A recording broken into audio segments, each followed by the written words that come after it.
এবং আরেকটা ব্যাখ্যা হচ্ছে সারা রাতের দৃশ্য অদৃশ্যের যে ক্ষতি আছে, দৃশ্য অদৃশ্যের অনেক ক্ষতি আছে, এগুলো এখনকার সায়েন্স বিশ্বাস করে না। আর সায়েন্স বিশ্বাস করে না বলে যে আমরা বিশ্বাস করবো না এমনটাও নয়, ঠিক আছে?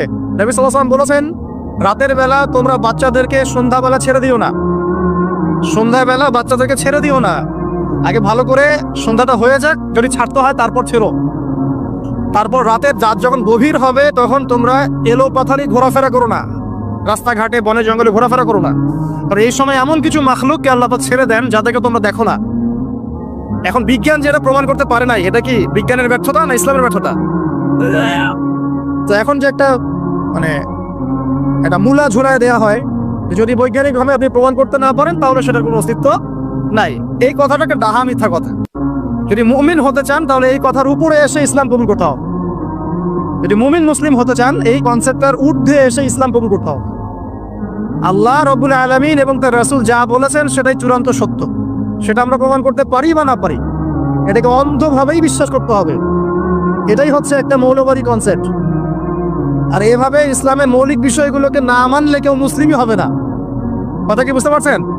আচ্ছা, তিনি বলছেন রাতের বেলায় এমন কিছু মাখলুক বের হয় যাদেরকে তোমরা দেখো না। দুষ্ট জিন বের হয়। কি বের হয়? জিন জাতি নাই পৃথিবীতে? আল্লাহ পাক সূরা জিন নামে একটা গোটা সূরা নাযিল করেছেন, করেন নাই? হাফেজ আছে না এখানে মানুষ? কুল উহিয়া ইলাইয়া আন্নাহু ইসতামা নাফারুম মিনাল জিন্নি ওয়াকালু ইন্না সামি'না কুরআনান আজাবা। জিনদের একটা দল কোরআন শুনে বলেছিল যে আমরা অদ্ভুত আজব একটা কোরআন শুনেছি।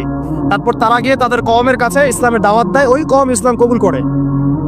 এটা নবী সাল্লাল্লাহু আলাইহি ওয়াসাল্লামের জীবনের সেই সময়কার ঘটনা, যখন নবীজি তায়েফ থেকে ফিরে আসছেন। তায়েফবাসী তাকে অত্যাচার করলো, তিনি নাখলা উপত্যকায় এসে নামাজ পড়ছেন, ওই নামাজের কেরাত শুনে জিনরা ইসলাম কবুল করেছে। তো সূরা জিনে আল্লাহ পাক এই কথা নাযিল করেছেন। তো আল্লাহ পাক যে বলছেন জিন জাতি আছে, আল্লাহ কি মিথ্যা কথা বলছেন? নাকি নাসা যখন বলে এলিয়েন আছে তখন এটা সত্য, আর আল্লাহ বলছেন জিন জাতি আছে এটা মিথ্যা? তা আমাদেরকে আবার নতুন করে মুসলমান হওয়া লাগবে এখন, আমাদের কনসেপ্ট চেঞ্জ হয়ে গেছে। আবার দেখেন আল্লাহ পাক বলছেন সূরা জারিয়াতের 56 নম্বর আয়াতে, ওয়ামা খালাকতুল জিন্না ওয়াল ইনসা ইল্লা লিয়াবুদুন। আমি জিন আর মানুষকে শুধু আমার ইবাদত করার জন্যই সৃষ্টি করেছে। তাহলে দুটো জাতি পাওয়া গেল, জিন এবং মানুষ। জিন কিসের তৈরি? আগুনের তৈরি। মানুষ কিসের তৈরি? কাদা মাটি। ফেরেশতা কিসের তৈরি? নূরের তৈরি। তো এই যে সৃষ্টির বৈচিত্র্য, এটা কার সৃষ্টি? তো সেই আল্লাহ পাকের জ্ঞান সবচেয়ে বেশি না আমার জ্ঞান সবচেয়ে বেশি? সেই আল্লাহর পক্ষ থেকে যখন কোরআন এবং হাদিস নাজিল হবে তা আমি অন্ধভাবে মানবো না, নাকি আমি আল্লাহকে চ্যালেঞ্জ করবো ইবলিসের মতো? ইবলিস আল্লাহকে চ্যালেঞ্জ করছে না, খালাকতানি মিন নার ওয়া খালাকতাহু মিন তিন। আমি কেন আদমকে সিজদা করতে যাব? আমি কেন আদমকে সিজদা করতে যাব? আপনি আদমকে সৃষ্টি করেছেন মাটি দিয়ে, আমাকে সৃষ্টি করেছেন আগুন দিয়ে। তাহলে আমি আদমের চাইতে সুপিরিয়র, আমি আদমের চাইতে সেরা, তা আমি কেন ওকে সিজদা করতে যাব? ইবলিস আল্লাহকে চ্যালেঞ্জ করলো না?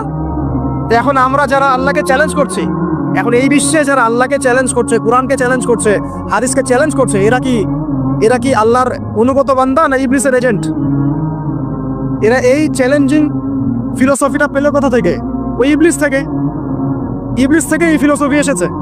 আর ইবলিস তো এখনো মরে যায় নাই, মরে গেছে, বরং সে এখন প্রবীণ, বয়স্ক হয়ে গেছে, তার অভিজ্ঞতা এখন অনেক বেশি। তার অভিজ্ঞতা কি বেশি? দেখবেন ইবলিস সবার আগে আদম সন্তানের গা থেকে কাপড় খুলে ফেলেছিল, জানেন? আপনাকে দেখাচ্ছি, সূরা আরাফ পড়েন। সূরা আরাফের মধ্যে আল্লাহ পাক বলছেন, ইয়া বানি আদম, হে আদম সন্তান, লা ইয়াফতিনান্নাকুমুশ শাইতান, হে আদমের সন্তানরা তোমরা শুনে রাখো, শয়তান ইবলিস যেন তোমাদেরকে ফিতনায় ফেলতে না পারে। কে বলছেন? আল্লাহ। কিরকম ফিতনা? ইয়ানজিউ আনহুমা লিবাসাহুমা, যে ইবলিস তোমাদের বাবা মায়ের গা থেকে কাপড় খুলে ফেলেছিল। ইয়া বানি আদম লা ইয়াফতিনান্নাকুমুশ শাইতান কামা আখরাজা আবাওয়াইকুম মিনাল জান্নাহ ইয়ানজিউ আনহুমা লিবাসাহুমা। আল্লাহ পাক বলছেন, হে আদমের সন্তানরা তোমরা সতর্ক থেকো, ইবলিস যেন তোমাদেরকে ফিতনায় ফেলতে না পারে, যেমন করে সে তোমাদের বাবা এবং মাকে জান্নাত থেকে বের করে দিয়েছিল এবং তাদের গায়ের কাপড় খুলে ফেলেছে। কখন কাপড় খুলে গেছে জানেন? যখন ওই যে গাছের কাছে তারা চলে গেলেন, ওই যে এই গাছের কাছে যেও না, ওয়ালা তাকরাবা হাদিস শাজারা, তোমরা এই গাছের কাছে যেও না। যখনই তারা গাছের কাছে গেলেন, ফল খেলেন, সাথে সাথে গায়ের কাপড় খুলে পড়ে গেছে। এর আগ পর্যন্ত দুজন জানতেন না কার লজ্জাস্থান কেমন। এই ঘটনার পর একে অপরের লজ্জাস্থান উন্মুক্ত হয়ে যায়। তারপর তারা জান্নাতের পাতাগুলো ছিঁড়ে ছিঁড়ে লজ্জাস্থান ঢাকতে লাগলেন। তাহলে ইবলিস আমাদের পিতামাতাকে প্রতারিত করে ধোকায় ফেলে গা থেকে কাপড় খুলে ফেলেছে না? কথা কি বুঝতে পারছেন?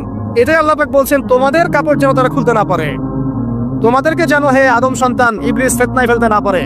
তাহলে এখন আপনি বলেন, এই 20 শতাব্দীতে এসে 21 শতাব্দীতে এসে যারা মুসলিমদের গা থেকে কাপড় খুলে ফেলতে চায়, এরা কার এজেন্ট? এরা কার এজেন্ডা বাস্তবায়ন করছে?